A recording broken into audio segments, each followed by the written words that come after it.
많이 갖고 있을수록 더 우울하다. 옛날에는 부동산 투자를 못한 사람들이 우울했잖아요. 네네. 막 싸우는 것도 그렇고.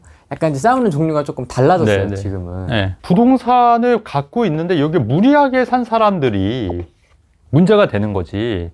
만약에 여기서 월세를 만약에 100만 원씩 받고 있다고 해볼게요. 월세 투자로. 아파트 월세 받을 수 있지 않습니까? 그러면은 400만 원이 나와요. 대출 다 제하고. 사실 우울할 이유가 있나요?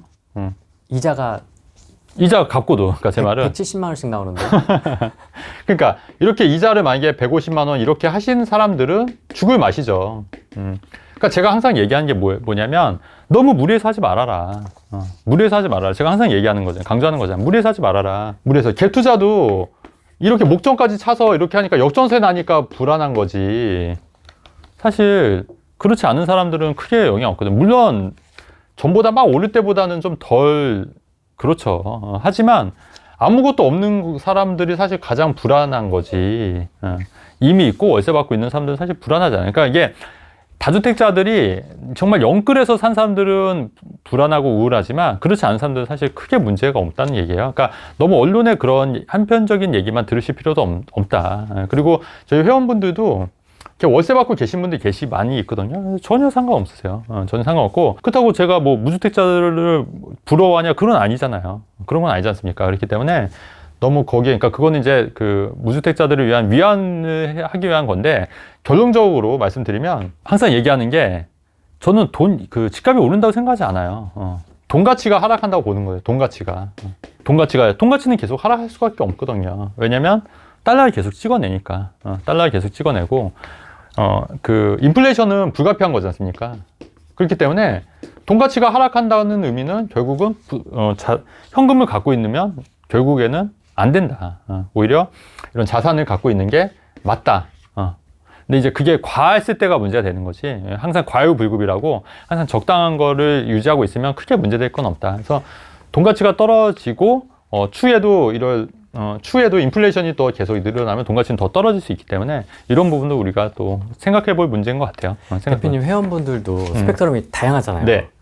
턱 밑까지 꽉꽉 찬 사람들도 있을 것이고 굉장히 그 태극권 쓰듯이 여유롭게 네. 대표님 따라하면서 네. 이렇게 네. 하시는 분들도 있을 텐데 네. 힘들어하시는 분들은 없으세요? 있죠. 그러니까 이런 경우에 그러니까 저한테 아예 처음부터 오셨던 분들은 제가 원래 그런 연끌 투자를 안 좋아했잖아요. 그러니까 연끌 투자할 때도 제가 말려요. 왜냐면 제가 항상 그때 드리는 말씀이 투자의 기회는 정말 많다. 우리가 무리해서 할 필요가 없다.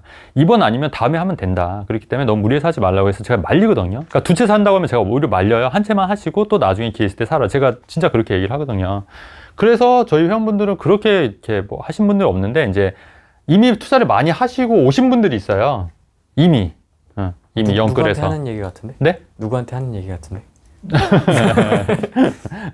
그런 분들이 있는데, 근데 이런 분들은 방법 없잖아요. 그러면 이제 정리하시고, 이제 차차 이제 포트폴리오를 이제 우량 자산으로 바꿔가자. 이런 얘기를 제가 항상 드리는 거고, 좀 기다렸다가 좀 팔고 좀 더 우량한 거로 갈아타시고, 개수를 늘리는 것보다 우량 자산을 늘리는 게 좀 소수 정예라 하더라도 늘리는 게 더 나을 수 있다. 이런 말씀을 드리는 거거든요.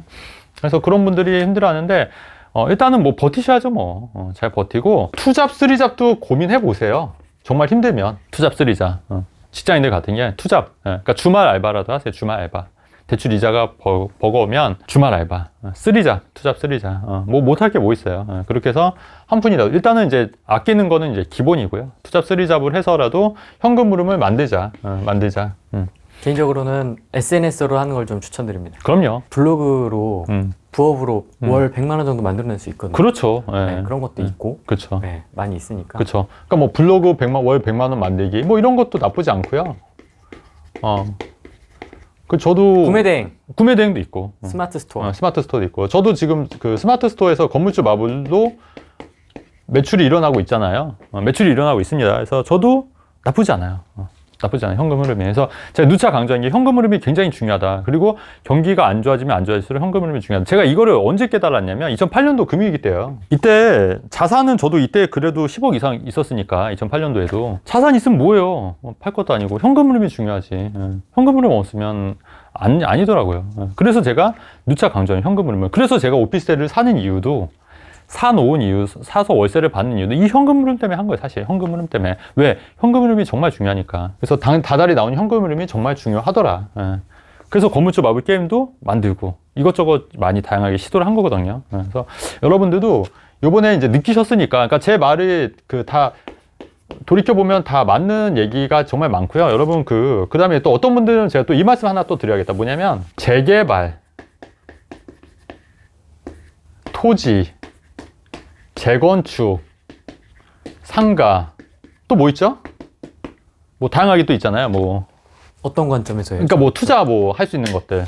지산? 뭐 지산도 있고, 예. 생숙, 생수, 생숙, 예. 빌라, 빌라, 또 뭐 있죠? 분양형 호텔. 그죠. 분양 형태도 있고, 예. 다 있지 않습니까? 다 전문가도 있고, 다 돈 된다고 해요. 여러분, 튜닝의, 자동차 튜닝의 끝판왕이 뭔지 아세요? 자동차 튜닝의 끝판왕. 남자들은 잘 알죠. 예, 예. 순정이에요, 순정. 순정. 예. 아무것도 안 하는 거. 이런 거 다 좋은데, 경매도 있구나, 경매. 다 좋은데요. 다 좋은데, 제가 다 해봤잖아요. 해본 것도 있고, 생수 이런 건 아예 쳐다도 안 받고, 빌라도, 예, 이런 거. 생수. 예, 분양용 호텔 이런 데 쳐다도 안 받고, 웬만한 거 제가 다 해봤거든요. 토지도 해봤고, 다 해봤거든요. 네. 다 의미 없어요. 다 의미 없어요. 뭐냐? 아파트 하면 돼요, 아파트. 순정. 예. 아파트가 순정이다. 아니, 대표님, 네. 재개발도 아파트인데요? 그러니까 아파트. 근데 재개발은 초기 투자금이 너무 많이 들어요. 초기 투자금이. 그래서 정말 여유가 있지 않으면 하지 마시고 아파트 분양권. 요것만 알아. 그러니까 이런 거예요. 부동산 전문가니까 이런 거 다 알아야 되고, 다 할 줄 알아야 되고, 다 기웃기웃해야 되고, 경매도 할 줄 알아야 되고, 그런 생각 하고 있잖아요. 의미 없더라. 어차피 돈 되는 것만 하면 돼요.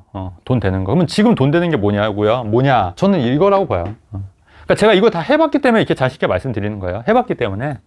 해보고 다 비교해보니까 이게 제일 수익률이 괜찮더라. 제 생각은 그렇다는 거예요.